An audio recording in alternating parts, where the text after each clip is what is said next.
and channel. Thank you for joining me. Today we're going to take a look at managing fibromyalgia and other chronic pain conditions. And hang on just a second. Sorry about that. Kitty cat wanted up in the window there, so I'll be honest, just very straightforward when I say I don't know, and that's not very reassuring, is it? Again, just kind of as a disclaimer, I'm not a doctor or a medical professional in any way. I'm just giving a viewpoint from an individual, myself, that has chronic pain and deals with that on a daily basis. So again, managing fibromyalgia and other chronic pain conditions, I think this is a really important section that I've put some time into researching, and just want to present that to you today. So I want to start out with cognitive issues. I went back and listed all the different symptoms and triggers, not all inclusive, but a lot of them that you may experience if you have chronic pain or specifically fibromyalgia. But the second section of that was cognitive issues. So if you get a chance, go back and watch that video. But anyway, starting with the cognitive issues, I listed a few things here. However, I would really like to start with severe depression. And we must get that under control. And if you are feeling helpless, hopeless, empty, or just like you're in a dark place, especially if you would feel like you would harm yourself or someone else, please get help. It's not healthy or normal to feel that way. And there are good doctors out there, and there's good medicine that can help you start feeling better again. Wouldn't that be very nice to be able to have some good feelings and happy thoughts, and either again or for the first time? In the United States, we actually have a crisis line that could be reached by dialing or texting 988. That is 988, or calling 1-800-273-8255. Again, that's 1-800-273-8255. And that information's through 988lifeline.org.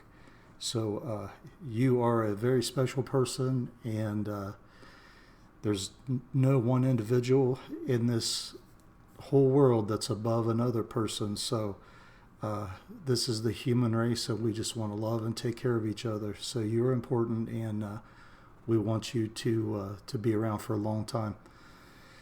The research that I pulled, some of this information comes from Harvard Health, Science Direct, and National Institutes of Health. And the question that I asked is severe depression considered a cognitive issue? Well, it certainly is, as it significantly impacts various cognitive functions like attention, memory, execution, functioning, and information processing, meaning that depression can affect how a person thinks and makes decisions, not just their moods. So a key point about depression and cognition: studies show that individuals experiencing severe depression often exhibit cognitive impairments across different areas, including difficulty concentrating, problems with memory retrieval, and impaired decision-making ability, a little bit similar to what I mentioned before. And then there's what's called a negative cognitive bias. So a core cognitive aspect of depression is a negative cognitive bias, where individuals tend to interpret information and situation in a predominantly negative way. And then the impact on daily functioning from that. These cognitive difficulties can significantly impact a person's daily life, making it harder to perform tasks at work or school, manage relationships, and engage in activities they once enjoyed. So cognitive impairments. Studies show that individuals experiencing severe depression often exhibit cognitive impairments across these different areas. Again, with some of the top issues being with concentration and memory retrieval and problem solving.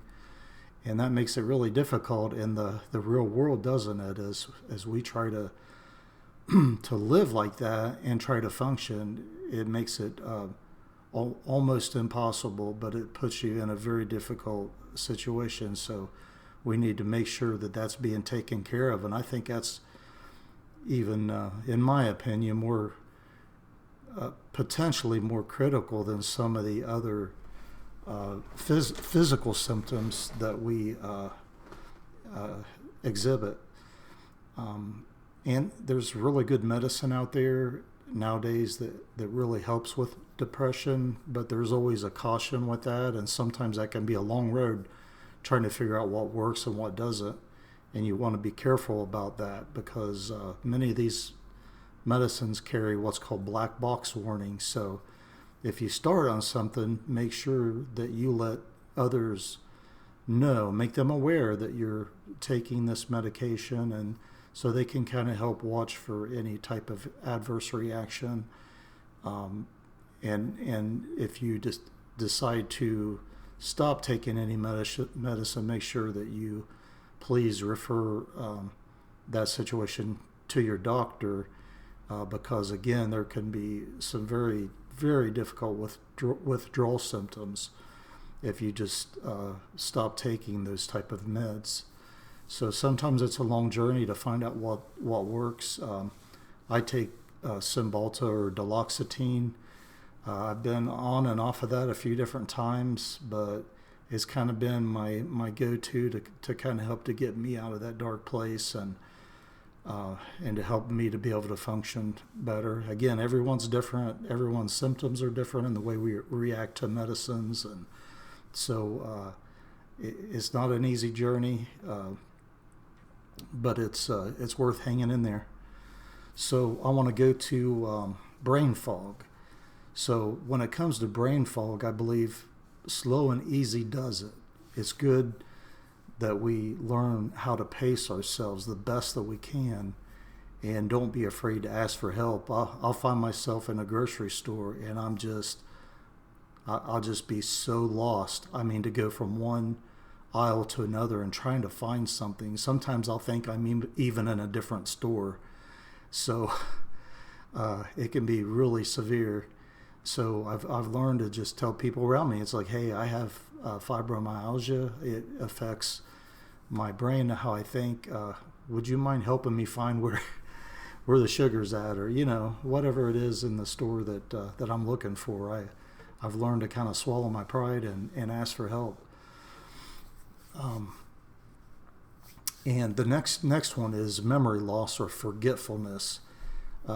A few things I think that may help with that is to make a list. I have a list that I keep on the kitchen table, and it makes me feel better about myself too if I make a list of things I'd like to try to get accomplished, and then by the end of the day I take a look at that and some things are marked out. That's kind of a good feeling, but it helps me to remember. So that's kind of my go-to there. The other thing I think is developing good habits. What I mean by that is, like, if you keep your keys in a certain place for your house or your car, keep it in that place every time. That goes with whatever else that's going on that's important, so that we create that good habit. The other thing I think that's good is using image recognition. And what I mean by that is, like, if we find ourselves at the grocery store, or maybe we're in the parking lot, because I've done this quite a few times. Before going into the store, just take a moment and look at the front of the store, maybe where whoever drove you to the store is parked. Look at the store and get a visual map. Get an idea of, once I come out of this store, I'm across from this sign or from this post or whatever. So you go to amusement parks, they have different ways that or the zoo, you can find your vehicle by different characters or things like that. So keeping things in a visual in our mind, I think, is very good. The next one is difficulty concentrating. So I think what's important there maybe is to limit your thinking to one task at hand. And this, again, I think is related to brain fog. But for me, because I can forget something within a matter of seconds, that's not good. But it's especially worse if there's a lot more going on around me, a lot of commotion, or someone's asking me to do something else when I'm focusing on a task at hand or whatever. Some of that might just be a man thing, I'm not sure, but it's severe, so it's definitely a lot more than just that. Anxiety, that's another really big one, and sometimes with medication management that can help, but I think there's got to be a lot more to it than that too. Trying to limit the amount of stress that we are in contact with, and that certainly is not easy because life is stressful. But in any way we can do that, Eastern cultures, I hope I'm saying that right, will use things like yoga and Tai Chi, meditation. Those are all really good things, and there's some really good Tai Chi exercises that you can follow along with. And it's really, really good for stretching, for calming you down. It gets that movement going. It's a good, effective thing for your body and your brain. So try that if you haven't. It's really good, and maybe get in the habit of doing that a little bit every day. Reading a book, doing a crossword puzzle, taking a walk, positive talk with a good friend, getting away by yourself, being as active as you can, draw, do arts and crafts, sing, dance. I realize that I'm talking to some individuals that are that can be bedbound with chronic pain, and please understand that I'm sympathetic to that, and I'm not unaware of that at all. And there are times that I really have been in a position that I can't really do anything. Sometimes you have to wait it out. It's just not easy. But we have to have a goal, right? Of trying to do something to be active, even if it's just laying there and stretching muscles or fingers or toes or whatever we can do to help us there. I also put limiting caffeine. We live in a very caffeinated society, and caffeine can have a negative impact on medication too, and as well as alcohol. So those things, and I'll even throw in there that having a good, I don't like to use the word diet, but there's a really good, again, I don't like to use the word program, but it's called full plate living. You really don't have to change the things that you like, but you increase the amount of fiber in your diet. And it can help with a lot of things physically and mentally. It's pretty interesting. And my wife and I have done that for a few months now, and we've lost some weight because of it. My grandson's coming in. You want to say hi to everybody? Are you live streaming? Yeah. So The next thing is mood swings, and this is a tough one. So just try your best to communicate with those closest to you that your disease can make you feel this way, and realize that yourself too, so that you don't put too much pressure on yourself, and that your condition is likely causing some of that. And sometimes, again, we just have to wait these things out. They're difficult, and it takes time, especially if you start on some medication. Sometimes it's weeks or months before it gets to a therapeutic level. So individuals around you trying to understand what is going on is the difficult part. And sometimes it just helps, I think, to communicate to those people. It's like, I really am having a struggle right now. Please be patient with me. So it's worth a try to have that type of communication. Again, for like mood swings and things like that, I might try to take a nap. May have to do that several times a day. Sometimes it gets better and sometimes it doesn't. The other option is that I try to get my mind preoccupied with doing a chore, playing a video game, similar to dealing with anxiety, just kind of trying to switch your mind over to something else. I even put down on here, when I was going through some counseling, my counselor mentioned about changing the lighting in our home, and I did. I have some issues with being behind a monitor, or things being too bright for me, but there are different types of lighting. If you want to have lighting that makes it seem like you're more in the sunshine, you can get that. If you need more of a cooler light that gives more of a calming effect, so there's a lot of things out there, and I think we've just kind of scraped the surface, even though this has been kind of long. But so we've went through the cognitive issues today, and we've talked about the brain fog, memory loss, difficulty concentrating, anxiety, and mood swings.